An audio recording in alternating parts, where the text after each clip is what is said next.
Hello and welcome. मैं हूं हरजोत कौर, आप सभी का स्वागत है। आज की इस वीडियो में हम बात करेंगे यूके के बारे में। यूके के किस इनटेक में आप अप्लाई करें ताकि सक्सेसफुली आप अपना वीज़ा हासिल कर सकें। सो बहुत सारे सवाल हमारे पास आए हुए हैं स्टूडेंट्स के। उन्हीं सवालों को आज इस वीडियो में मैं शामिल करने जा रही हूँ और आज आपके सवालों के जवाब देने के लिए हमारे साथ मौजूद है फ्रंटेरा इमिग्रेशन से एजुकेशन एडवाइज़र कीर्ति जैन। बहुत बहुत स्वागत है कीर्ति। Thank you ma'am. जी कीर्ति, सबसे पहले तो यही पूछना चाहूँगी कि जब हम बात यूके की करते हैं तो बहुत सारे सवाल मई इनटेक के लिए है। आखिर मई इनटेक की डिमांड इतनी ज़्यादा इतनी जल्दी क्यों बढ़ रही है? जी बिल्कुल, अगर मैं बात करती हूँ इंटेक्स की तो सबसे पहले जो चीज़ आती है कि बच्चा किस कोर्स के लिए जाना चाहता है, उसके कोर्स का ड्यूरेशन क्या है। अगर तो बच्चे ने प्लान किया है कि वो 12 मंथ्स या उससे ज़्यादा के कोर्स के लिए जाना चाहता है तो बच्चा जो अप्लाई करेगा वो टियर 4 कैटेगरी में करेगा। उसमें बच्चे को वर्किंग राइट्स भी मिलते हैं।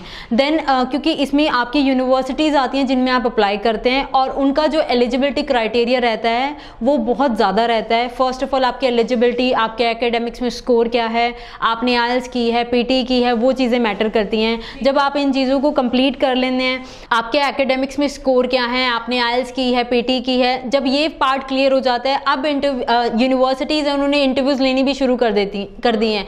तो कुछ बच्चों ने इंटरव्यूज़ के लिए प्रिपेयर नहीं होते, उन्हें पता नहीं होता कि क्या क्वेश्चंस होंगे, तो वो सब प्रिपेयर करवाना होता है। तो उसके बाद ऑफर लेटर आता है। देन कैश की फॉर्मेलिटीज़ रहती हैं, आपको फंडिंग शो करनी पड़ती हैं। कई बच्चों के मेडिकल्स में भी प्रॉब्लम आ जाती हैं। तो ये चीज़ें ना हो, आपके रास्ते में रुकावट ना बने। So this is the right time. अगर आप अभी अप्लाई करते हैं तब जाके आप जनवरी फरवरी में कर रहे हैं या मेन टेक में कर रहे हैं तब जाके आप टाइमली अपना जो सारा प्रोसेस है वो कंप्लीट कर पाएंगे। ठीक है, बिल्कुल।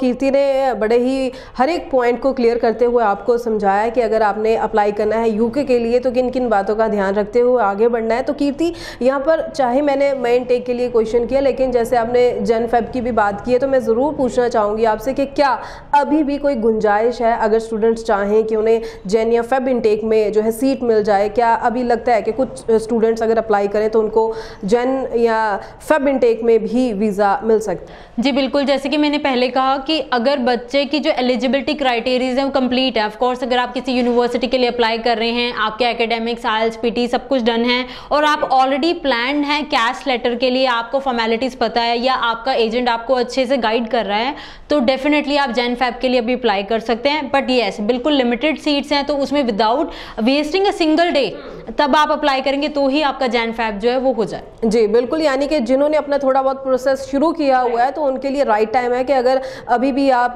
पहुंचते हैं, असेसमेंट करवा कर फटाफट अप्लाई करवा लेते हैं तो आपको अभी भी जैन फेब इनटेक में जो है सीट मिल सकती है। आपका कोई भी सवाल हो, कोई भी क्वेरी है तो लगातार नंबर डिस्प्ले हो रहा है, इस पर आप कॉल कर सकते हैं। फ्रंटेरा इमिग्रेशन की टीम आपके साथ कॉन्टैक्ट करेगी, आपके सवालों का जवाब देगी। तो मैं कास्ट लेटर के बारे में भी सवाल करना चाहूँगी कीर्ति कि आखिर जैसे हम कुछ न्यूज़ सुनते हैं, कुछ खबरें सुनते हैं कि रिजेक्ट हो रहे हैं, डिले हो रहा है कास्ट लेटर में, इन सब के पीछे रीज़न क्या है? क्यों डिले है, क्यों रिजेक्ट हो रही हैं? सबसे बड़ा रीज़न कैश लेटर रिजेक्ट होने का या उनका इनटेक डेफर होने का जो है कि बच्चा प्री प्लान नहीं होता। बच्चे का ऑफर लेटर आ गया, बच्चे को पता है मैंने ट्यूशन फीस पे कर दी, बच्चे ने पे कर दी, बट कैश लेटर की डेडलाइंस होती हैं। सपोज एक ऑफर लेटर मुझे आ जाए, यूनिवर्सिटी ने 28 नवंबर हमें लास्ट डेट दे दिया कि आपने कैश की सारी फॉर्मेलिटीज़ कंप्लीट करनी है। कैश में जो सबसे ज़्यादा मैटर करता है वो करता है आपका medical as well as your funding. जो आपने फंड शो करने हैं कि क्या आपके पास इतने फंड्स अवेलेबल हैं कि कल आप अपना जाके खर्चा उठा सकते हैं। तो और इसमें एक और क्लॉज है कि उन्हें ये फंड जो है 28 डेज ओल्ड चाहिए होते हैं। तो बच्चा क्या करता है, वो वेट करता है कि कब हमें यूनिवर्सिटी बताएगी, हम तब फंड्स अपने अकाउंट में डालेंगे और वो 28 दिन पुराने नहीं होते हैं।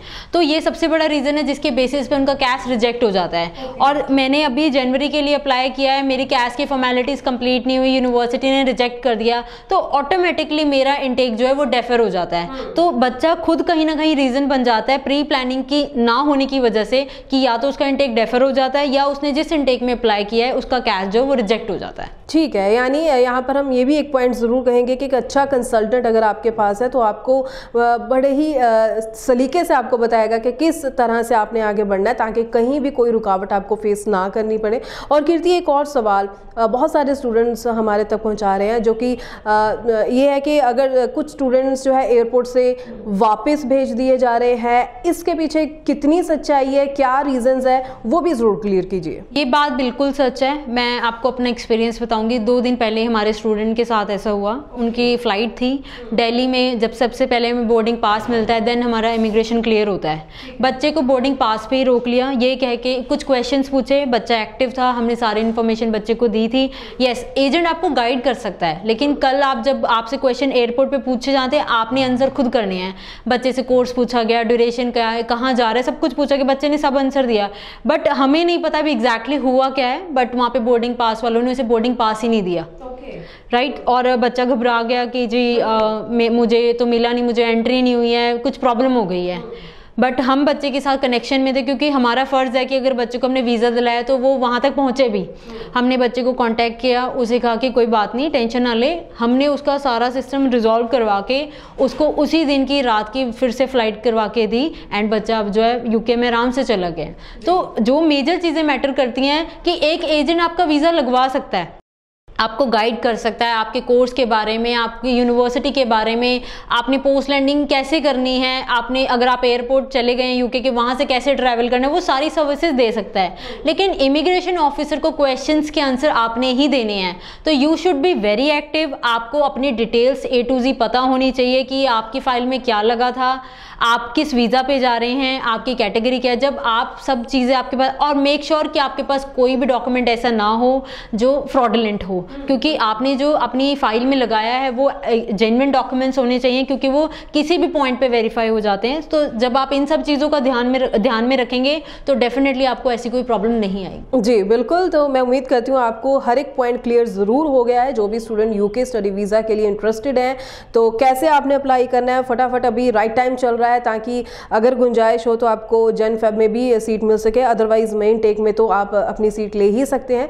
और कोई जानकारी चाहिए तो स्क्रीन पर लगातार नंबर डिस्प्ले है, इसे नोट कर लीजिए। फ्रंटेरा इमिग्रेशन का नंबर है, उनकी टीम के साथ कॉन्टैक्ट कीजिए और जल्दी से सही डिसीजन के साथ आगे बढ़िए। और बहुत बहुत थैंक्स कीर्ति आपका कि आपने हमारे स्टूडेंट्स को, हमारे दर्शकों को ये सारी इन्फॉर्मेशन बहुत बढ़िया ढंग से जो है बताइए। जी, और इसी के साथ मुझे यानी कि हरजोत कौर को भी दीजिए इजाज़त।